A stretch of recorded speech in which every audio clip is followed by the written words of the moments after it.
¿Ahí me escuchas? Fuerte y claro. ¿Cómo estás? ¿Cómo te va? Bien, te tengo que ofrecer una disculpa porque resulta que me encuentro en la comida con Marieto Ponce, en donde acordamos que iba a pagar la apuesta que hicimos respecto a que la doctora Claudia Sheinbaum iba a ganar la presidencia de la República por más de 8 puntos. Entonces nos citamos el día de hoy. La verdad te ofrezco una disculpa, no sabía, pusimos al lugar, pero ya nos encontramos aquí. Obviamente estaba comiendo con ellos, les ofrecí una disculpa y ya nos vinimos para acá para platicar, mi querido Manuel. Y como dijeran en el Vaticano cuando hay papa, ¿habemos humo blanco o no? Bueno, hasta ahorita lo que hemos platicado, sí es en ese sentido del pago de la apuesta, como lo acordamos, mi querido Manuel. Obviamente, en cuanto se realice el pago de la apuesta, lo publicaré y vamos a hacer nuestro Chairo Fest, ¿no? Con la gente que nos apoya para celebrar el triunfo de la doctora Claudia Sheinbaum. Obviamente, bueno, invitamos también a Manuel Díaz, que fue la persona que organizó el que hiciéramos un evento deportivo en vez de una pelea de barrio, que es lo que habíamos pensado en un principio, ¿no? Entonces, bueno, estamos aquí, no tenemos mucho a haber llegado y ya en lo que terminamos de arreglar estas gestiones, pues aprovechamos para platicar contigo. César Gutiérrez, por fin existe, ya se da el plan C, ya tenemos plan C, ya tenemos reforma judicial aprobado en lo general y en lo particular en San Lázaro, en la Cámara de Diputados. Falta que se apruebe en el Senado de la República. Estoy viendo las tentaciones negras, las tentaciones mugrosas de que una vez se apruebe, hipotéticamente también en el Senado, la Corte haga lo mismo que hizo con la reforma eléctrica, tumbarla por supuestas violaciones del proceso legislativo. Entonces, preguntarte, ¿cómo consideras que se está llevando el proceso? Si se deben de llevar su tiempo, si hay que sacar la fast track. ¿Qué opinas? Mira, me parece que lo van a intentar, Manuel, porque ellos ya están a la desesperada, al grado de que, bueno, hemos visto que jueces que no tienen fundamento legal para detener una reforma judicial han intentado irse no en contra de la reforma, porque no son tontos, son perversos, pero no son tontos, sino en contra del acuerdo, por ejemplo, de la Junta de Coordinación de Puntos Constitucionales de la Cámara de Diputados, y es atacar el proceso como tal, no en cuanto a la reforma, sino antes de lo que sería la aprobación del proyecto de reforma, porque obviamente lo que ellos están intentando por todos los medios es tratar de frenar el plan C. Pero hay que recordar algo, me parece que el proceso legislativo se ha llevado y se ha agotado de forma adecuada, se ha cumplido con todas las formalidades del procedimiento, pero eso no quita que ellos tratarán de seguir manejando una narrativa en donde ahora ya incluso inventan situaciones que no existen y que tratan de confundir a la gente, como lo que sucedió en la Ciudad de México con esta modificación que hubo en la Constitución de la Ciudad de México, en donde se reconoce a la propiedad privada. Sí, se reconoce a la propiedad pública y también a la propiedad privada. O sea, no hubo ningún cambio, pero tratan de confundir a la gente diciendo que desaparecieron el concepto de propiedad privada, lo cual es completamente falso, ¿no? Entonces, tratan de crear esas narrativas, mi querido Manuel, y manejar que si no es gracias a un poder judicial, entonces Morena se va a apoderar incluso de tu casa, ¿no? A ese grado de desesperación han llegado. Te pido por favor que ese tema de la propiedad privada que también queremos plantear contigo lo dejemos para el final porque ha ocasionado una de noticias falsas que incluso aquí en el chat nos han dicho que tienen miedo de un asunto de que les quiten sus casas y demás. César Gutiérrez, incluso si el proceso legislativo se llevase de manera pulcra, de manera cuasi perfecta como lo dictaminan los protocolos y se agote todas las instancias para llevar la reforma judicial, aún así con todos esos pormenores revisados, ¿crees que en la Corte los ministros estén dispuestos a tumbar la reforma? Lo van a intentar, por supuesto, Manuel, pero recuerda que para que puedan promover una controversia constitucional necesitan tener por lo menos una tercera parte del Congreso. Y como no lo tienen, obviamente, la oposición no podría incluso irse a una controversia constitucional.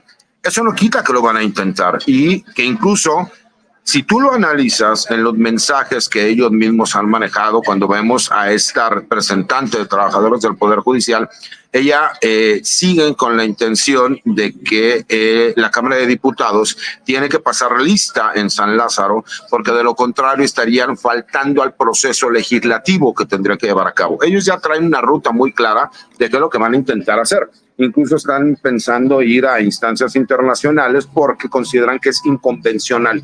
El problema es, yo les encargaría que hicieran 1000 planes. Una reforma constitucional no puede ser inconstitucional. La misma ley te lo explica y te lo dice. Ellos están tan desesperados que intentarán cualquier situación, al grado de que hemos visto que han aceptado juicios de amparo de jueces federales para tratar de frenar la reforma judicial cuando saben que es ilegal y que no tiene fundamento legal para poder conceder esas suspensiones provisionales. Podemos entrar en la parte jurídico-legal, que si la misma ley en cuanto a las reformas del año 2011, por ser de derechos humanos, tienen que conceder las suspensiones, pero la realidad es que ellos incluso están retando y están metiéndose en atribuciones de un poder como el legislativo que no corresponde al poder judicial. Es el grado de desesperación que han estado manejando, y de que lo van a seguir intentando, lo van a seguir intentando. Hemos visto cientos de mensajes en redes sociales de jueces y de magistrados que incluso dicen que no todo está perdido, que todavía tienen la posibilidad de recurrirlo por otras vías y de irse a instancias internacionales. Y ahí es donde yo diría, bueno, que tiene que ver la Corte Interamericana de los Derechos Humanos para inmiscuirse en un hecho que todavía no sucede como tal. Entonces, ¿dónde queda la definitividad, ¿no?, de las resoluciones que pueden existir en México? Y es lo que te digo nuevamente, 1000 planas, una reforma constitucional no puede ser inconstitucional. ¿Crees que se deba de proceder políticamente contra los jueces que están promoviendo las suspensiones en el Poder Legislativo, la intromisión total? Ahora resulta que el Poder Judicial quiere meterse a suspender las sesiones de los diputados. Bueno, si tan solo la presidencia de la República hiciera el 3% de una acción así al Poder Judicial o al Legislativo, no se lo acabarían de intromisión, de dictadura y demás, pero si lo hace el Poder Judicial, hasta buscan la manera legal de justificarlo. No solo eso, Manuel. A ver, imagínate que el escenario fuera distinto. Imagínate que cuando se llevó a cabo las reformas y que se realizaron estas impugnaciones donde se presentaron los recursos de controversias constitucionales, el Ejecutivo hubiera hecho que todos los trabajadores del Ejecutivo se hubieran ido a manifestar afuera de la Suprema Corte de Justicia, no dejando a los ministros de la Corte que sesionaran para que no emitieran una resolución contrario a las reformas que se habían llevado a cabo, que fueron conocidas como el Plan A y posteriormente como el Plan B. Imagínate el escándalo que se hubiera llevado a cabo. Yo sigo pensando que ellos lo que buscan es victimizarse, Manuel, al decir que por haber emitido una resolución dentro del ámbito de su competencia, ahora les quieren instaurar un juicio político en su contra. Me parece que hay que recordar un punto. Políticamente me parece que en este momento no sería lo más adecuado, pero hay que recordar que para nosotros hacer valer el juicio político se tiene 1 año para poderlo hacer valer. Me parece que más adelante sí valdría la pena que todos aquellos jueces que se prestaron con conocimiento de que legalmente están tratando de utilizar una chicana para frenar un proceso que no corresponde dentro del ámbito de sus competencias, que es el proceso legislativo, porque yo desde ahorita te lo digo, y dicen que cantada vale doble. Verás que habrá nuevas suspensiones y amparos que se concederán ahora en contra de la discusión en la Cámara de Senadores, porque ellos lo que intentan por todos los medios es frenar la reforma al Poder Judicial, aunque legalmente están impedidos y es imposible que lo puedan llevar a cabo. ¿Qué opinas de los chayoteros de la Corte? Que no nos hubiéramos enterado de este caso si no se hubiera dado ese error humano en donde Lourdes Mendoza, periodista del Financiero y subordinada de Ricardo Salinas Pliego, le envía su columna, su texto a publicar en el Financiero, echándole porras a la Corte y al Poder Judicial, y le envía este texto nada más y nada menos que a la ministra Margarita Ríos Farjat, pidiéndole el visto bueno, César, pidiéndole el famoso bobo, ¿no? El visto bueno, e incluso Ríos Farjat le insinúa la idea a Lourdes Mendoza de que sería buena idea reunirse con los amigos del Financiero a platicar. Bueno, no hay manera de ocultar que en estos momentos de definición política y de tensión en torno a la reforma judicial, los medios de comunicación y los periodistas han decidido ponerse del lado de la Corte, de los ministros del Poder Judicial, y no de a gratis, sino bien sustentados, César. Mira, hay que recordar también algo, mi querido Manuel. Yo en lo personal sigo pensando que ella no lo hizo sin querer. Yo creo que ella lo hizo a propósito para que vean que de primera mano ella tenía contacto no solo con una de las ministras, porque el mensaje me parece que es claro. No solo es el contacto con la ministra Margarita Ríos Farjat, sino con varios de los ministros y ministras que están en la Corte. Porque yo no me trago ese cuento de que ella no se dio cuenta y que sin querer tomó una captura de pantalla y lo puso dentro de su estado de WhatsApp.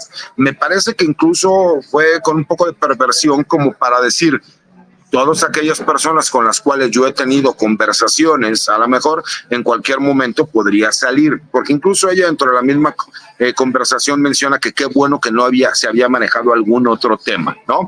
Ese es en primer lugar. En segundo lugar, me parece muy lamentable. Yo escribo columnas de opinión desde hace varios años y lo he hecho en diferentes medios, y una cosa es corroborar información y otra cosa es pedir un visto bueno. Y yo he hablado de instituciones que obviamente son muy quisquillosas, como la Secretaría de la Defensa, la Secretaría de Marina, la Secretaría de Seguridad y Protección Ciudadana, y de diferentes fiscalías o Fiscalía General de la República, y jamás he pedido el visto bueno para una nota. Y si no están de acuerdo, por supuesto que habrá un reclamo y que habrá un derecho de réplica, mismo que se concederá, ¿no? Pero de ahí a pedir un visto bueno, me parece que queda completamente claro, Manuel, que muchos de estos medios de comunicación no corporativos tienen la intención de apoyar a la Corte, pero no con un interés legítimo de buscar una división de poderes en donde uno de los poderes o dos de los poderes no se inmiscuyan en un tercero. Me parece también que la gran mayoría de esos medios corporativos, recordemos que gran número de ellos tienen problemas por la falta de pago de impuestos y que muchos de ellos han tenido que recurrir a los medios legales para defenderlos. Y imagínate tú, si quien me está juzgando que tienes que pagar miles de millones de pesos por la falta de pago de impuestos, pues obviamente a lo mejor por ahí también es el tratar de quedar bien con el que va a resolver. A lo mejor es mi personal punto de vista, pero dicen que piensa mal y acertarás. Hay un dicho, ¿no? Dicen que confiar es bueno, pero no confiar es mejor. A mí en lo personal me parece que no se filtró sin querer, sino que más bien fue un mensaje de la periodista a algunos otros ministros respecto a los temas que hayan tratado en lo personal, ¿no? Y que obviamente pues lleva un claro interés de apoyar al Poder Judicial por esas posibles resoluciones que en un futuro veremos que tendrían que pagar miles de millones de pesos de impuestos que deben. César, para ir cerrando sobre el tema del Poder Judicial, mañana a mediodía, jóvenes están preparados para tomar la Suprema Corte y protestar a favor de la reforma judicial. Se le dio una gran cobertura a un montón de jóvenes privilegiados, es la verdad, no hay otra forma de decirlo, y ahora van las universidades públicas, van los estudiantes, tanto de universidades públicas como privadas, a protestar en frente de la Suprema Corte. Se espera por lo menos unos 6,000, unos 8,000 jóvenes afuera de la Corte. Una locura. Preguntarte, ¿cómo has visto esta guerra del debate público, de agenciarse de con quiénes están las juventudes? Porque está comprobado, según diversos estudios, que las juventudes de este país votaron por Claudia Sheinbaum, pero parece que la derecha últimamente ha tratado de llevarse la bandera de la juventud a tal grado que, bueno, seguramente tuviste qué clase de jóvenes estuvieron marchando este domingo, que yo respeto a los adultos mayores, pero hay algunos que de plano no hay ni manera de llamarlos chavorrucos. Entonces, preguntarte sobre estos contrastes de tanto pro como en contra de la reforma judicial por parte de las juventudes. Mira, fíjate, Manuel, todos fuimos jóvenes, ¿no? A mí me tocó estar en escuelas ultraderechistas y yo siempre con pensamiento de izquierda, entonces era el clásico que estaba en contra de lo que opinaban las mayorías, ¿no? Se vale pensar distinto, se vale algunos que a lo mejor tengan el interés legítimo de apoyar al Poder Judicial y que no quieran una reforma. Me parece que muchos de esos jóvenes obviamente están influenciados porque son familiares o cercanos a personajes del Poder Judicial. Y también hay aquellos jóvenes en que no están de acuerdo, que sí quieren una reforma al Poder Judicial, que quieren nuevas oportunidades, que ven un espacio diverso a tener que caer en estos grupos de poder en donde si no tienes un familiar dentro del Poder Judicial es imposible que puedas aspirar a hacer carrera al interior de. Entonces, yo como maestro, ¿no?, que le doy clases a muchos jóvenes, la verdad es que la gran mayoría está a favor de la reforma judicial, pero también un pequeño grupo de jóvenes que no están de acuerdo con la reforma judicial. Me parece que quien quiera monopolizar el hecho y hablar de las juventudes en forma general está equivocado, ya sea a favor o en contra. ¿Por qué? Porque incluso nosotros, creo que lo hemos dicho, la mayoría del pueblo de México y de la ciudadanía votó a favor del proyecto de la Cuarta Transformación y de la doctora Claudia Sheinbaum. Pero eso no quita que también hay un pequeño porcentaje de personas que no están de acuerdo y que votaron en contra y que votaron por la oposición, y se respeta su punto de vista, pero recordemos que en democracia los que ganan son los que dictan las reglas, y me parece que es muy importante que también se den cuenta que hay muchísimos jóvenes que apoyan la reforma judicial y que quieren un cambio estructural en lo que es el Poder Judicial, no solo federal, sino de cada uno de los estados de la República en nuestro país, porque también significa que les ha tocado vivir injusticias derivadas del Poder Judicial, y que todas aquellas personas que digan, es que es imposible, ¿por qué no salen a defender al Poder Judicial? Que me digan qué es lo que han recibido del Poder Judicial cuando la mayoría de ellos no conocen la realidad de lo que se vive día a día en el país. Y al contrario, cuando alza la voz o hace algún comentario, en lugar de entenderlo como una crítica constructiva, lo que hacen es tratar de atacarte, tratar de darle vista al Ministerio Público, tratar de silenciarte o tratar de amenazarte para que no públicamente no apoyes el proyecto para la transformación del Poder Judicial, que me parece que no solo es necesario, sino que además es algo justo, que se vio refrendado el 2 de junio, cuando se le dio no solo los votos a la doctora Claudia Sheinbaum, sino la mayoría calificada para que la transformación del país se pudiera llevar a cabo entre Morena, PT y Verde. Ahora sí, César, para finalizar, este tema de la propiedad privada. Se habla mucho de que el gobierno de la Ciudad de México, que Martí Batres modificaron cosas en la constitución de la ciudad y que la gente ya no podrá tener propiedad privada. Es lo que se está leyendo en Twitter, en redes sociales, y donde desgraciadamente muchísimos están yendo con la finta de que ya se acabó el tema de la propiedad privada, que el tema del Infonavit, de los Afores y demás. Preguntarte, César, ¿qué es exactamente lo que está sucediendo? ¿Qué fue lo que se definió? Porque hay mucha confusión respecto al tema, y aprovechando que ya hay más de 12,000 personas en vivo en Sin Máscaras, estoy seguro que más de uno le interesará saber qué es lo que pasa con ello. Mira, fíjate, Manuel, nada más para que quede claro. Me parece que para que la gente lo ubique, ¿no?, en palabras sencillas, la Constitución Federal es la base y el fundamento de cada una de las constituciones que tienen cada uno de los estados de la República. Recordemos que la Ciudad de México anteriormente era el Distrito Federal, y que obviamente la Constitución de la Ciudad de México tiene que ir acorde a lo que dice la Constitución Federal. La realidad es que la Constitución de la Ciudad de México no señalaba a la propiedad pública, manejaba única y exclusivamente a la propiedad, o señalaba única y exclusivamente a la propiedad privada. Lo que hicieron fue que se reformara la Constitución para decir exactamente lo que dice el artículo 27 constitucional de la Constitución Federal, y reconocer que existe también propiedad pública así como propiedad privada. Fue lo único que sucedió. No hay ningún cambio, no hay ningún cambio estructural, no tiene ningún problema respecto a la propiedad privada. No hubo absolutamente nada más que reconocer que además de la propiedad privada existe la propiedad pública, única y exclusivamente, exactamente igual que lo que dice el artículo 27 de nuestra Constitución Federal. Fue lo único que sucedió. Obviamente, por creo que 10ª ocasión, llegan a inventar que Morena quiere robarse la propiedad privada en la Ciudad de México. Es completamente falso.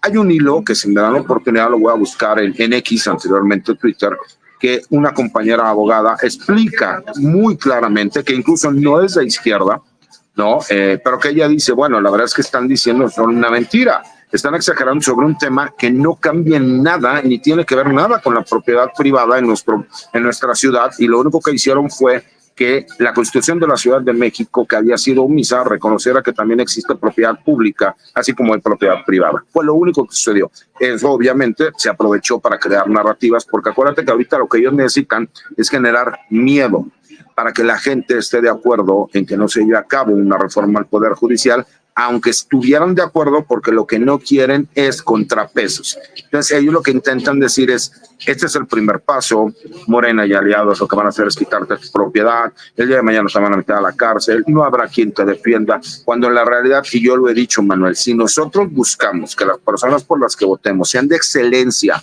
cualquiera de los candidatos, ya sean los del Ejecutivo, los del Legislativo o los del Poder Judicial, no importa quién termine siendo el juez, el magistrado o el ministro, estamos hablando de excelencia, que tienen la capacidad para ser juzgadores. Me parece que eso es lo importante y donde tendríamos que poner atención. ¿Por qué?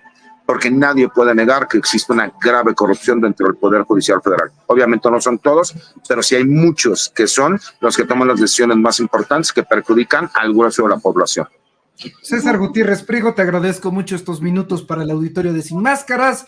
Estamos al pendiente de las actualizaciones de lo que salga del Chairo Fest, que hoy se come. En cuanto se realice el pago, obviamente será el primero en exclusiva al que le vamos a informar y nos pondremos de acuerdo para obviamente organizar el Chairo Fest y disfrutar con el pago de Marieto Ponce, el triunfo de la doctora Claudia Sheinbaum y la continuidad de la transformación de este país. Abrazo, mi querido Manuel, y saludos a todo el chat.